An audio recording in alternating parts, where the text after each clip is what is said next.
This review has been brought to you in part by Main Irish Airsoft.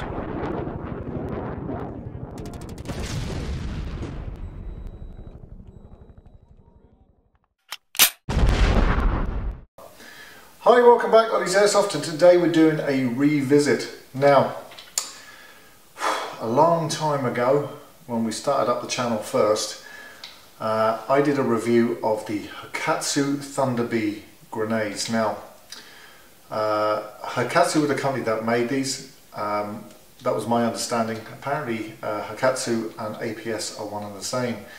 That's accuracy pneumatic shooting, if you don't know who APS is. We've been reviewing a number of APS products lately, and as I said, it came to me as a bit of a surprise that APS were involved with the Thunder B.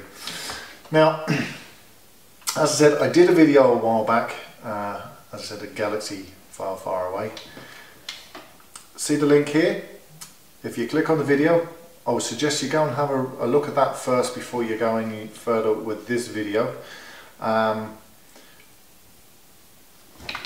They were great, but they were temperamental sods. Sometimes you throw them, they go off. More often than not, they wouldn't. Sometimes the cylinder inside the CO2 canister would pierce, sometimes it wouldn't. We had loads of little tricks and mods to fix that. But things have changed on Walton Mountain, thank God. APS, being the progressive company that they are, looked at their products, saw where they could fix and tweak and do the mods themselves, and well, here's the vid, and have a look at it, see what you think. As I said, there's some minor adjustments in this, but now these Thunder Bs are excellent. They don't fail at all. I've not heard of anybody with a new version failing, and they go off in around 3 to 4 seconds, which is a win-win. So as I said, here's a small bit of vid to show you the changes of the APS APS Thunder B grenade. See you soon. So as you can see, this is the original kit that came with the APS Thunder B. Thunder Bs are great. They do work. They work very well, but they are also temperamental and need a little bit of TLC. If you watched our original video of how to mod these to make them work practically every time, you notice we did things like drilling the cylinder here to let the CO2 come out of the gas canister quicker, so that you got a more immediate explosion. Also, we did a number of other little things like putting Vaseline around the top, taping them, etc, etc. And that's because we had to. It's not because we wanted to do, spend time wasting modding the grenades. It's because if we didn't do the mods, more often than not they wouldn't go off. And that seems to have changed somewhat, and I have to say I'm delighted to hear that APS have sort of taken on board a few of the limitations of their grenades and tried to improve them. Standard pin system, it sort of has a washer on the inside here, and the washer is made of plastic. Now, the plastic washer has a habit of failing. This one, as you probably can see, has actually split, and that happens through a number of different reasons.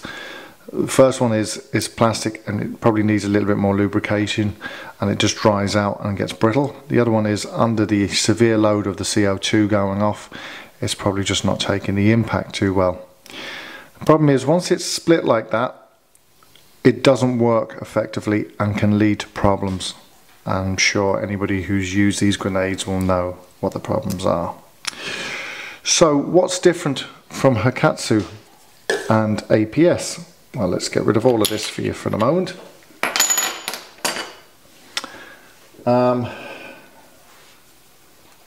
First things first is they have taken out the washer that was plastic and put in this metal washer.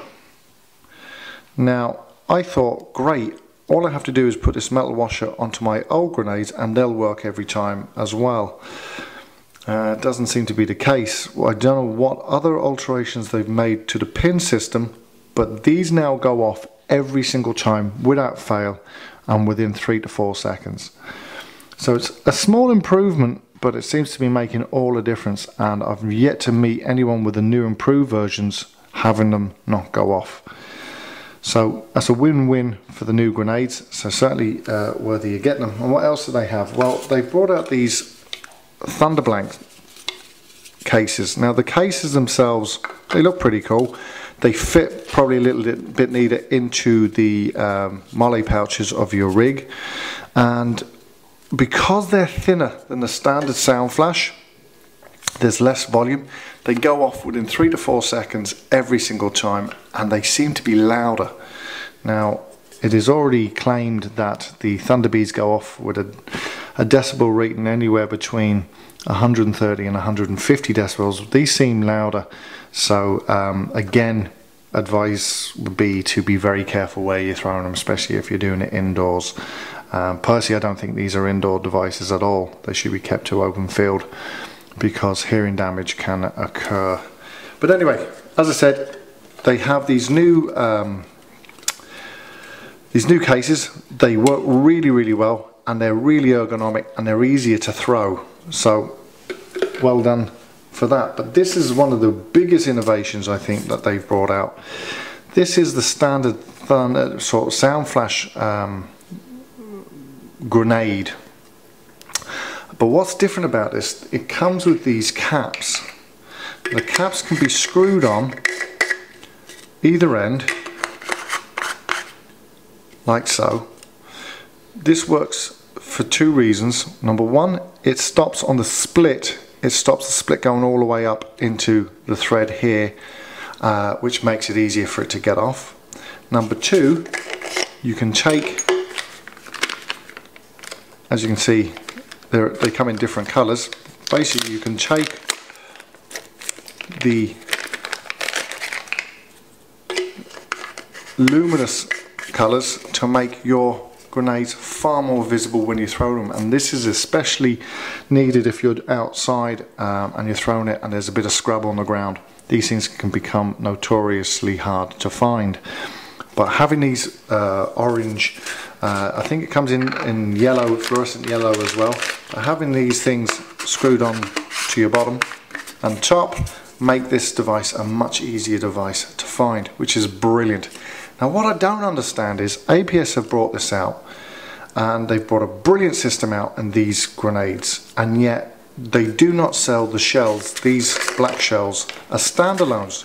You get one of them per pack, so you get one of these, and one of these in your pack. You can buy these as spares, but you cannot buy these as spares. Now I'm telling you, APS, you need to pull your finger out on that one, because to me these ones are the win-win, because of the fact that they can be found much easier after being thrown, due to the fact that you can change these inserts and then take them off when you're done and put them on the next grenade. So I'm really psyched about these ones, but I'm kind of left a little bit in limbo, because once that's blown up I can't get another one unless I buy a brand new kit and a whole new Thunder B. That makes no sense. The fact that they're selling these as standalones would indicate to me they're about to release, or have released, these as sort of you know, extra cartridges that you can buy as standalones, because it doesn't make any sense any other way. But at the moment, the only one on the market that you can get hold of that we know of is the one that it ships with. That, as I said, makes no sense. So APS, do me a favour, pull your finger out and get these out to all the airsoft stores ASAP. But all in all, it's a little bit of a revisit to what is a great product. You know, up to now they've been temperamental as hell. When they work, they've been fantastic. More often than not, they've been frustrating. But with this new system in place and the new sort of mods made to the actual pin, they seem to be working a treat. And as I said, I've not heard of any failures happening on the airsoft field.